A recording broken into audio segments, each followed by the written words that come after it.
Baik, Assalamualaikum warahmatullahi wabarakatuh. Salam sejahtera kepada Bapak dan Ibu semua. Yang saya hormati Bapak Ibu tim dari Universitas Mercu Buana, yaitu Pak Dr. Muhammad Rizky Sadikin, kemudian Pak Supriyatno SOS MM, dan kepada mahasiswa yang ikut dalam kegiatan ini. Dapat kami sampaikan bahwa kegiatan ini adalah salah satu bentuk dari Tridharma Perguruan Tinggi, yaitu pengabdian kepada masyarakat. Bapak Ibu semua, peserta dari pelatihan ini, yaitu warga RW 02 Meruya Selatan, Jakarta Barat, bahwa pada kesempatan ini kami, tim dosen dari Universitas Mercu Buana, juga ada beberapa mahasiswa yang ikut dalam kegiatan ini, akan memberikan pelatihan kepada Bapak Ibu tentang pembentukan koperasi. Jadi kita akan memberikan sosialisasi kepada Bapak Ibu bagaimana membentuk koperasi di lingkungan Bapak dan Ibu sekalian. Ini PPT yang kami sampaikan. Jadi lambang koperasi yang ada di Indonesia adalah seperti ini. Jadi ini saya sampaikan lambangnya, ada pohon beringin dan lain sebagainya. Kemudian saya sampaikan bahwa apa sih sejarah koperasi di Indonesia? Koperasi di Indonesia itu pertama kali didirikan oleh Raden Arya Wirya Atmaja di Purwokerto, Jawa Tengah pada tahun 1876. Jadi sudah lama sekali, di zamannya mungkin perang kemerdekaan gitu ya. Kemudian koperasi dipelopori oleh Dr. Andes Muhammad Hatta yang juga dikenal sebagai Bapak Koperasi setelah zaman perang kemerdekaan tahun 1945. Dan pada tanggal 12 Juli 1947 pergerakan koperasi di Indonesia kemudian mengadakan kongres pertama atas dorongan Bung Hatta di Tasikmalaya, yang kemudian ditetapkan sebagai Hari Koperasi Indonesia. Jadi pada tanggal 12 Juli itu adalah Hari Koperasi Indonesia. Kemudian keluarlah peraturan nomor 91 tahun 1927 tentang Perkumpulan Koperasi Bumi Putra. Nah, kami sampaikan bahwa pengertian koperasi menurut Undang-Undang nomor 25 tahun 1992 adalah badan usaha yang beranggotakan orang-orang atau badan hukum koperasi dengan melandaskan kegiatannya berdasarkan prinsip koperasi, sekaligus juga sebagai gerakan ekonomi rakyat yang berdasar atas kekeluargaan. Koperasi didirikan dengan tujuan untuk memajukan kesejahteraan anggota pada khususnya dan masyarakat pada umumnya. Kemudian fungsi dan peran koperasi adalah diantaranya adalah membangun dan mengembangkan potensi atau kemampuan ekonomi anggota masyarakat. Jadi nanti dengan didirikan koperasi di lingkungan Bapak Ibu diharapkan dapat membangun potensi dan kemajuan ekonomi di lingkungan Bapak Ibu. Kemudian berperan sebagai atau mempertinggi kualitas kehidupan manusia dan masyarakat. Dan kemudian memperkokoh perekonomian rakyat sebagai dasar kekuatan ketahanan perekonomian nasional dengan koperasi sebagai sokok gurunya. Dan kemudian berusaha untuk mewujudkan dan mengembangkan perekonomian nasional yang merupakan usaha bersama berdasar atas kekeluargaan dan demokrasi ekonomi.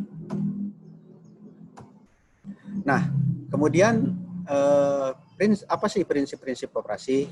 Jadi dengan dibentuknya koperasi di lingkungan Bapak Ibu, nanti prinsip-prinsipnya adalah sebagai berikut. Jadi keanggotaan dari koperasi adalah bersifat sukarela dan terbuka. Jadi keanggotaannya adalah bersikap sukarela, tidak terbatas. Kemudian terbuka, siapa saja boleh untuk ikut menjadi anggota koperasi. Yang kedua adalah pengelolaan dilakukan secara demokratis. Yang berikutnya adalah pembagian sisa hasil usaha dilakukan secara adil sebanding dengan besarnya jasa usaha masing-masing anggota. Jadi nanti pada satu periode tahun anggaran akan dilakukan sisa hasil usaha, dan sisa hasil usaha tersebut berdasarkan dari aktivitas besarnya jasa usaha dari masing-masing anggota. Kemudian selanjutnya adalah prinsip-prinsipnya adalah pemberian balas jasa yang terbatas terhadap modal, kemudian kemandirian, kemudian pendidikan perkoperasian, dan kerjasama antar koperasi. Nah, selanjutnya adalah pertanyaannya adalah apa sih bentuk-bentuk koperasi? Nah, bentuk koperasi itu ada dua sebetulnya, yaitu koperasi primer dan koperasi sekunder. Nah, koperasi primer adalah koperasi yang dibentuk oleh sekumpulan individu. Nah, sedangkan koperasi sekunder adalah koperasi yang dibentuk oleh sekumpulan koperasi primer. Jadi koperasi primer adalah dibentuk oleh nanti Bapak Ibu kalau membentuk koperasi itu namanya koperasi primer. Dan kalau koperasi primer itu bergabung antar koperasi primer namanya koperasi sekunder gitu. Selanjutnya adalah kita bahas tentang bagaimana sih syarat-syarat mendirikan sebuah koperasi ya, nanti di lingkungan Bapak Ibu gitu. Ini dapat untuk diketahui bahwa syarat pendirian koperasi primer, tadi kita sampaikan bahwa koperasi primer adalah koperasi yang bisa Bapak dan Ibu bentuk, terdiri oleh sekurang-kurangnya 20 orang. Jadi untuk mendirikan koperasi paling tidak ada 20 orang nanti anggotanya. Nah, kemudian apa lagi? Kemudian adalah koperasi sekunder didirikan oleh sekurang-kurangnya 3 koperasi. Nah, kalau koperasi primer tadi 20 orang, sedangkan koperasi sekunder paling tidak ada 3 kumpulan koperasi primer. Nah, kemudian syarat selanjutnya adalah pendirian kedua jenis koperasi tersebut dilakukan dengan akta pendirian dan memuat anggaran dasar. Jadi koperasi yang Bapak Ibu dirikan nanti harus dilakukan atas dasar ada akte pendirian. Jadi berbadan hukum ya Bapak Ibu ya. Kemudian selanjutnya adalah apa sih jenis-jenis koperasi? Nah, jenis-jenis koperasi yang bisa didirikan itu diantaranya adalah koperasi simpan pinjam, koperasi konsumen, koperasi produsen, koperasi pemasaran, dan koperasi jasa. Jadi ini bentuk-bentuk badan usaha yang bisa didirikan oleh koperasi. Apakah bisa bentuk-bentuk jenis-jenis koperasi ini sekaligus dilakukan oleh koperasi? Pertanyaan adalah sangat bisa, tergantung tadi dari akte pendiriannya. Gitu. Nah, kemudian perangkat anggota koperasi itu terdiri dari apa saja? Nah, perangkat anggota koperasi itu terdiri dari rapat anggota, pengurus, dan pengawas. Jadi ini tiga elemen itu.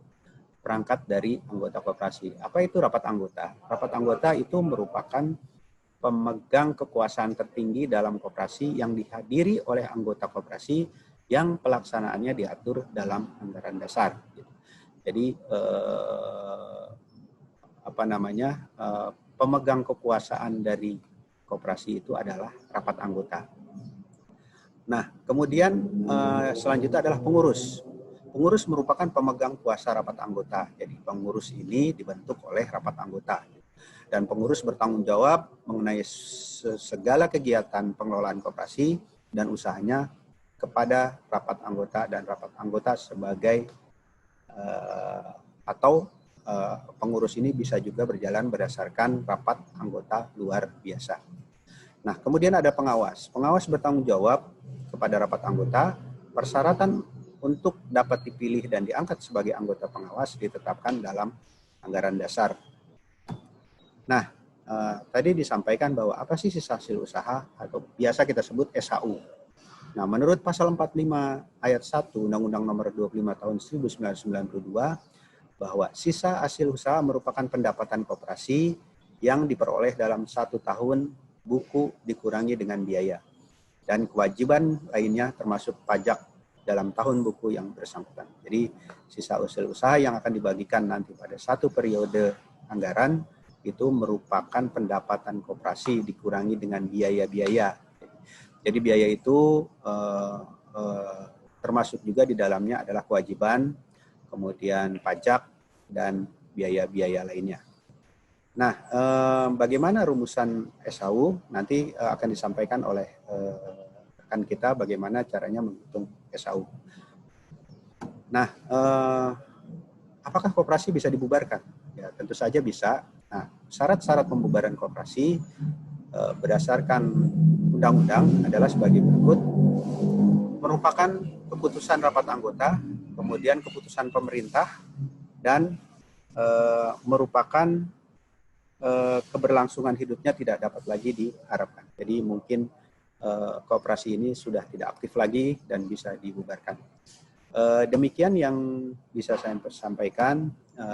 Untuk selanjutnya nanti rekan-rekan saya akan menambahkan hal-hal yang harus Bapak ketahui, dan saudara-saudara ketahui, adik-adik semua ketahui bagaimana membentuk sebuah koperasi. Demikian dari saya. Assalamualaikum warahmatullahi wabarakatuh.